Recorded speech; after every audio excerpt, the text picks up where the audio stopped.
এই মুহূর্তে রয়েছি মিরপুর মডেল থানায়। ব্যাপারটা নিশ্চয়ই ইতিমধ্যে আপনারা জেনে গিয়েছেন, বাংলাদেশ জাতীয় দলের পেস তারকা তাসকিন আহমেদের বিরুদ্ধে উঠেছে ঘোর অভিযোগ। সৌরভের বয়স 30 এবং ছোটবেলা থেকেই তিনি কিন্তু আসলে তাসকিনের বন্ধু, এমনটাই আমরা জানতে পেরেছি। তিনি তাসকিনের বিরুদ্ধে যে অভিযোগটি এনেছেন সেটি হচ্ছে তাসকিন আহমেদ তাদেরকে জোর করে গাড়িতে তুলেছেন গত রবিবার রাতে এবং তাদের কিন্তু মারধর করেছেন এবং ঘটনাটি এতটাই গুরুতর যে তাদেরকে আসলে হাসপাতালে যেতে হয়েছে এবং চিকিৎসা নিতে হয়েছে।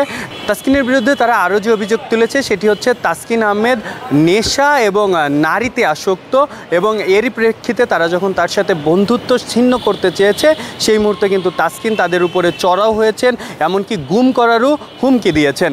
যদিও তাসকিন আহমেদ পুরো অভিযোগটি কিন্তু অস্বীকার করে দিয়েছেন। তিনি বলেছেন তিনি এই মুহূর্তে ব্যস্ত বাসা পরিবর্তনে, তিনি তার বন্ধুদের কাউকেই মারেননি। তার বিরুদ্ধে এমন অভিযোগ তুলে তারা তাকে বিব্রত করার চেষ্টা করছে।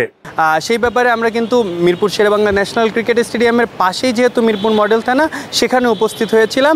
সেখানের অফিসার ইনচার্জ অর্থাৎ ওসি সাজ্জাদ রোমানের সাথে আসলে মুঠোফোনে যোগাযোগ করে গণমাধ্যম কর্মীরা। তিনি যেমনটি জানিয়েছেন যে মারামারি বা হামলার যে ঘটনাটি হয়েছে সেটি কিন্তু আসলে মিরপুরের মধ্যে পড়ে না, সেটি যেহেতু মোহাম্মদপুরের আওতাভুক্ত এবং মোহাম্মদপুর থানা থেকে ইতিমধ্যেই মিরপুর থানায় আসলে তথ্যটি পাঠানো হয়েছে। তারা এই ব্যাপারে অবগত আছেন এবং আইনগত যে ব্যবস্থা নেওয়া দরকার সেটি কিন্তু তারা নেবেন এবং সেটি অবশ্যই তদন্ত সাপেক্ষে। এই ঘটনার কি সত্যতা পাওয়া গিয়েছে কিনা জানতে গেলেও তিনি কিন্তু একই জবাব দিয়েছেন যে তদন্ত করে নির্দিষ্ট ব্যবস্থা গ্রহণের পরেই কিন্তু আসলে তারা জানাতে পারবেন পুরো ব্যাপারটি বিস্তারিত।